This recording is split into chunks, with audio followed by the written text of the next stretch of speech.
Hey folks, I'm from Velo Performance. Welcome to the podcast. And if you're new, welcome. Good to have you here. A couple of weeks back, I got asked quite a few questions about the differences of training master cyclists compared to our younger counterparts. And I started to put a video together for the YouTube channel and realized it's a massive question to answer to try and give all the different nuances. And I started filming that video and decided that actually I have to chop that maybe into 2 or 3. And then it dawned on me today out on the bike that with a podcast, I can do this as well. So you can either watch it or you can listen to it. So what I'm going to do over the next 3 or 4 podcasts is talk about specifically training the master cyclist, and what I believe through practice and training myself is the important thing to focus on, and what differs between us as master cyclists and our younger counterparts. So how I'm going to work this is talk about the foundation of your strength, power and fitness to start off with, and then we're going to talk about different aspects of what you need to work on your physiology, because there are some parts of your physiology that changes rapidly as you get older. And the good news is if you train specifically, you can fight back at it. So in this podcast, I'm going to talk about strength training and why I think we need to think differently when we approach it, especially as we hit our 50s and 60s. In the next podcast, I'll talk about aerobic training and the differences between our focus between master cyclists who've been cycling since conception and new cyclists coming into the sport as a master cyclist, and why I believe they need to train and think about it slightly differently.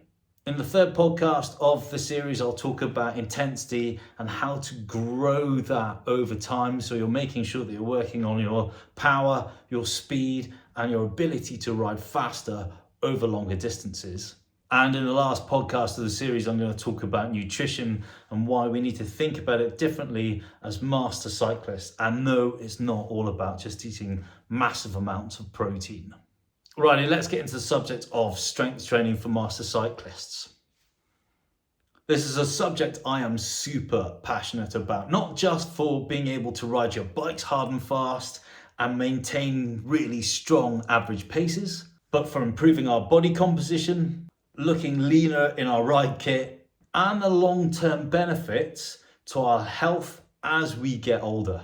So without further ado, let's jump on this Zoom call and speak to Chris. The reason why I'm getting you on is because I'm talking about strength training for master cyclists, not only just from a perspective of improving their performance on the bike and the ability to ride up hills faster, which is basically what I'm all about at Velo, but also about their long-term overall health and their ability to move through space as a human being as they get older. So one of the things I wanted to ask you directly straight off is like, look, I talk about as we get older, our muscle function and quality starts to degrade. And the interesting about working with masters athletes is if you train it, then you can really mitigate that decline quite a lot.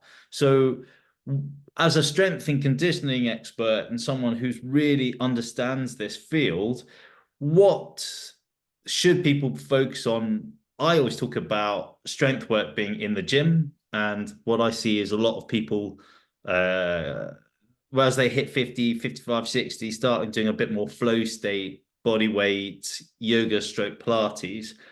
If we unpick that and go backwards and talk about strength training first and why that's important, help people understand that why hitting the gym and how to scale it up from lifting lighter to heavier and why they should is important. And then we can go into the yoga-y stuff in a bit. Yeah, absolutely, Simon. I think firstly, as you mentioned, the key is that strength training needs to be a real pillar of our training, and this has to be a year long thing.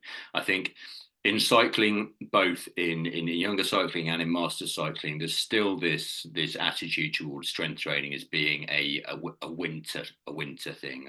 We strength train in winter. We get to the season, and we stop strength training. And even more so as masters cyclists, we need to make sure that strength training is something that is part of our schedule year long. Now, as you said, age-related muscle sarcopenia is something that happens as we get older. We lose lean muscle tissue.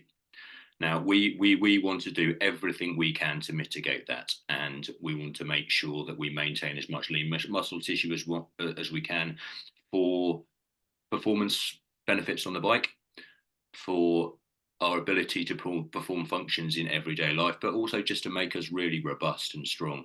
So we can do the thing that we love doing. We can spend all of our time on our bike, and it's going to help reduce those risks of overuse injuries. Now, strength training is a skill, and depending on our training age, we can get an increase in strength through right at the start, just doing bodyweight exercises, because we're getting an increase in neural drive, we're learning how to move, and that will, if our strength training age is very low, that is enough for us to start getting developments. But there is a point where that stops and we need to add load. And this is something that, yes, you can do at home with dumbbells or kettlebells, but ultimately the best place to be doing it is in the gym. We're trying to build it on a foundation of good movement, and that's where the skill of strength is important. But also we can do exercises that require less skill that give us the same outcomes. Mm-hmm. So now, do we need to front squat? Do we need to back squat? No, they aren't these sort of exercises that everyone needs to do. Yes, they are very functional and useful in later in life, but we can also sit on a leg press and get the same outcome. And I've seen you've mentioned this in some of your posts. Mm-hmm. And also we're trying to complement our cycling. So we don't want to be aching for the next 4 days. And if it's a more complex exercise like a squat, then sometimes maybe that's not the option for people. But what is key is lifting enough to stimulate the adaptations that we need. And that has to be done with load. Yeah. Okay. And look, let's dig into that a little bit. So you've sort of talked about getting started. So anybody who's not really familiar with going to the gym, they can work on body weight. So it's a bit like a tier system. So you could, when you first get started, work on body weight, then do things like TRX and kettlebells at home. And then so you're getting that point of diminishing returns on each level. Absolutely. And at some point, you need to move the needle up a little bit. Completely.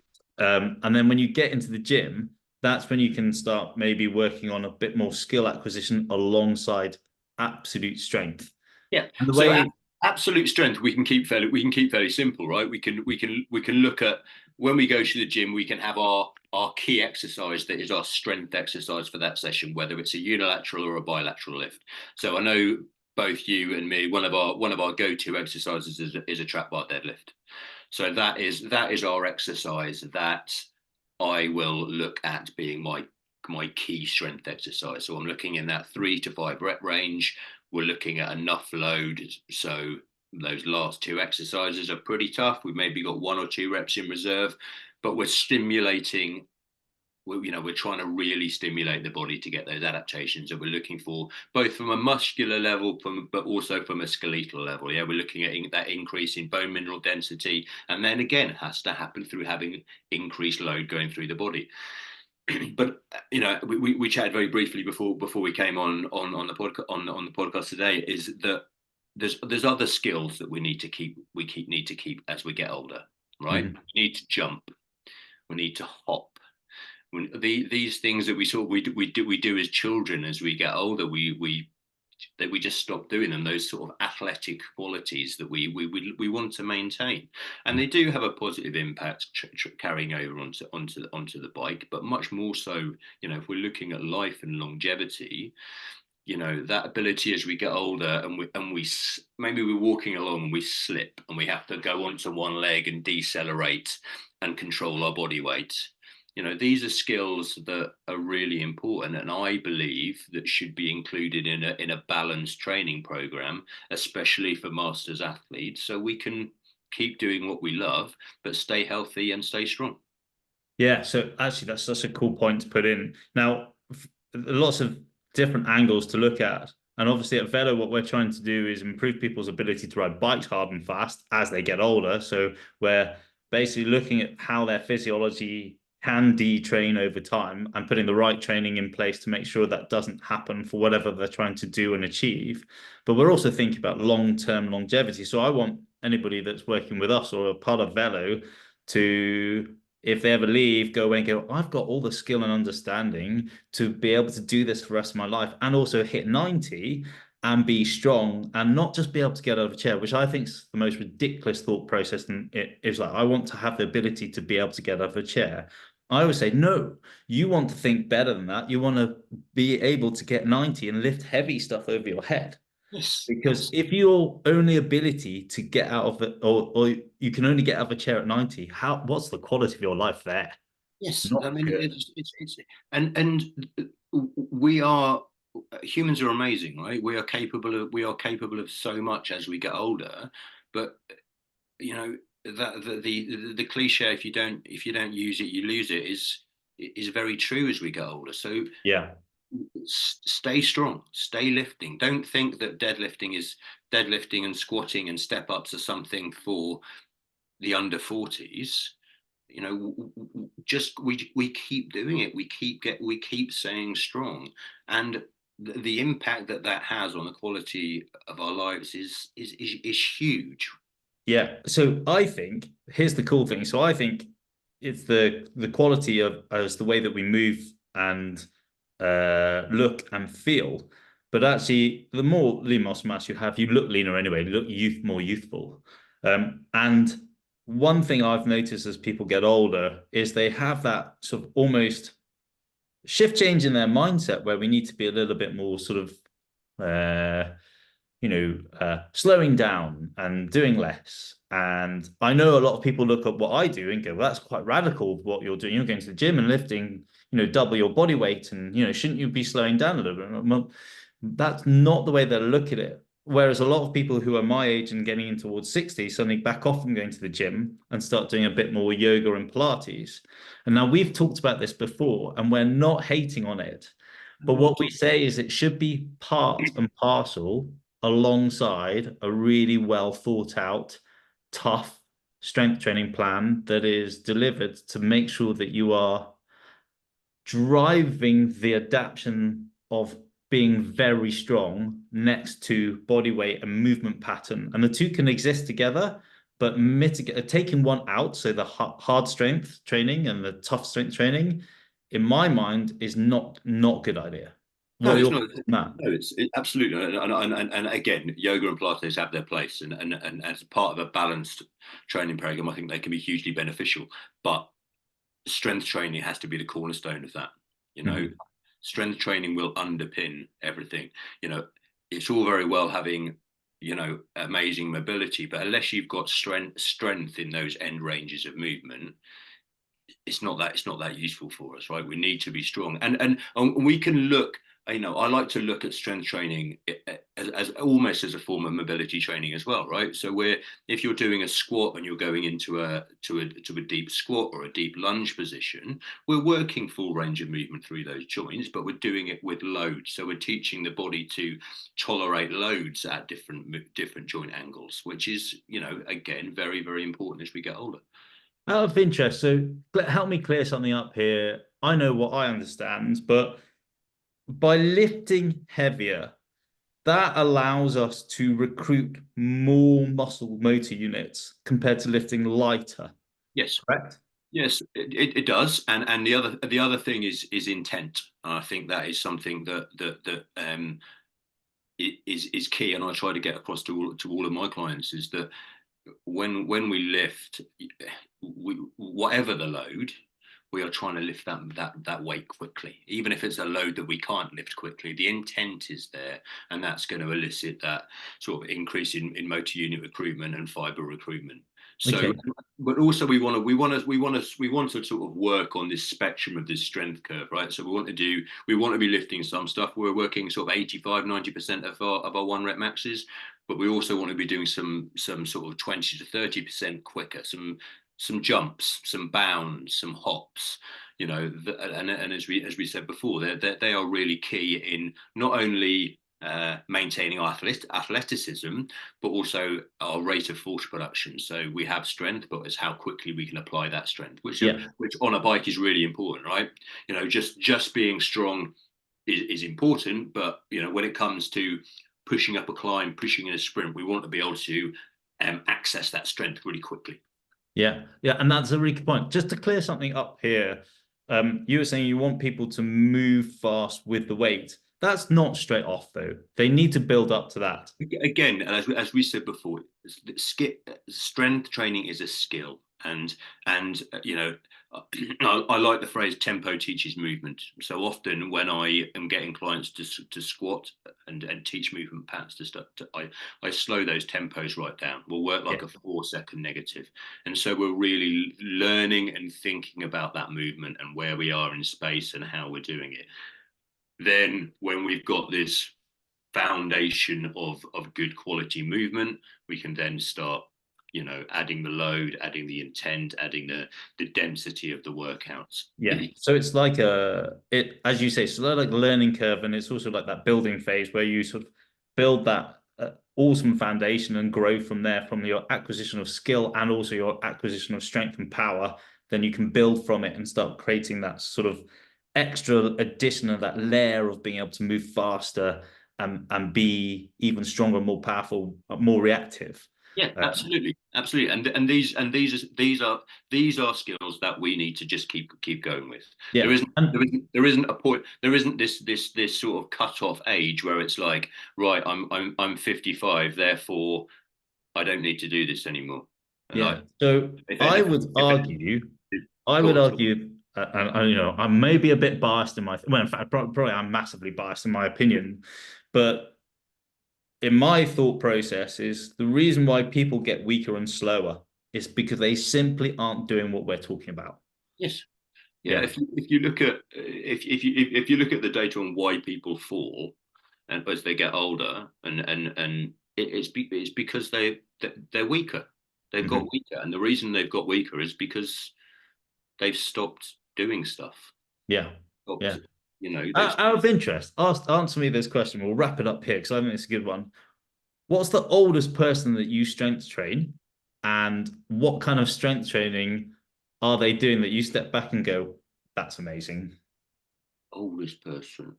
So I've got a guy who is 63.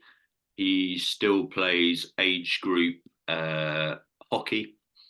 He deadlifts 90 kilos for 5 reps, but he's athletic, right? He sprints, he bounds. We do lateral jumps, we do box jumps, and he is as fit as a lot of people who I train who are 20, 25 years younger than Yeah. him. And Well, and it and it's inspiring to see, and it makes me want to keep going, and it makes me want to keep training. yeah, I love that. I just love that. And look, I've got a guy that I coach who's 65 and rides bikes. And sometimes he messages me going, I think you're trying to kill me. I, I'm like, no, I'm not. I'm trying the exact opposite, in fact. yeah. And he always, I mean, he says it jokingly, but he's like, look, that gym session is tough. I'm just like, yeah, but you know that people, when they ask you your age, go, how old are you? And he's like, well, I'm 65. And they're like, holy cow. They're Yes, watching what exactly. he's doing. And they're like, how are you doing that? And it's like, I've just been consistently challenged in my training and I love it. You know. And consistency is king, right? It's Yeah. the cardinal rule of training. And if we keep weight training and we keep staying athletic and we keep pushing ourselves on a bike, we can just keep going. Yeah. That's wonderful, right? It's wonderful to know that in another 10 years we can still be, you know, flying up hills and lifting strong in the gym. Brilliant. Look, thank you very much. So good to have you back on. I just love it. And the more I look into it, the more I work with masters cyclists and get them to think differently about how they age, the more they suddenly realize that actually a lot more is possible than potentially the people around them are thinking. Yeah, so much. And I think if we can educate people to realise that, we're doing a decent job. Lovely. Look, thanks so much. Thanks for your time. My pleasure. It is super cool to get Chris back on the podcast. I just love his understanding of strength and conditioning and actually putting it in the real world and not being super dogmatic with his thinking. But the one thing we're both agreed on is that strength training is not just about building your strength and your power and how it makes you look. It's how it makes you feel. It's the empowerment that it gives you in your own physical well-being that can last you right up to the latter years of your life. And this is one of the reasons why I'm so passionate about it, because my thinking used to be this: if I maintain an element of my strength, by the time I'm 80, I'll be able to get out of a chair. But the more I thought about it, the more I realized that actually that's a pretty rubbish goal, because I want to have a really good quality of life as long as I can have it. And I think the more that I look into the understanding of strength, the stronger you are, the healthier you are, the more you can move, the more independent you are. I don't want to just have the strength to get out of a chair.